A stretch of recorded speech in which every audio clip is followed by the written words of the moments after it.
Hi friends, welcome to my channel. ఈరోజు recipe ఏంటంటే కామన్గా చేసుకునే ఉప్మా. అయితే వెళ్ళిపోదాం పదండి ఫ్రెండ్స్. ఇప్పుడు ఒక కడాయి తీసుకుని అందులో 2 స్పూన్స్ నూనె వేసుకోవాలి.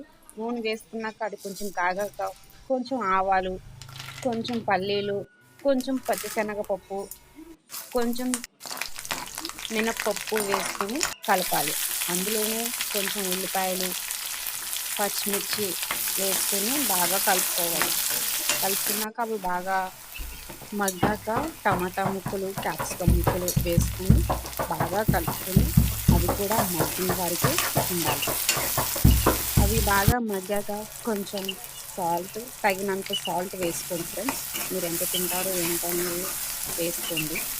తర్వాత ఒక గ్లాసు బొంబాయి రవ్వకి 2 గ్లాసులు వాటర్ పోసుకోవాలి.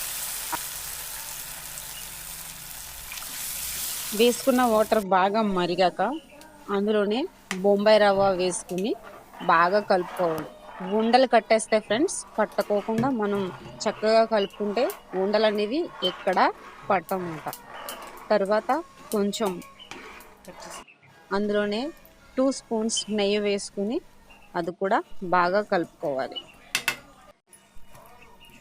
కలుపుకున్నాక అంతే, ఎంతో రుచికరమైన ఉప్మా రెడీ. మీకు నచ్చింది కదా ఫ్రెండ్స్? నచ్చితే కనుక లైక్ చేయండి, షేర్ చేయండి, సబ్స్క్రైబ్ మాత్రం మర్చిపోకండి ఫ్రెండ్స్. ఇప్పుడు ఉప్మా తినేద్దాం రండి ఫ్రెండ్స్.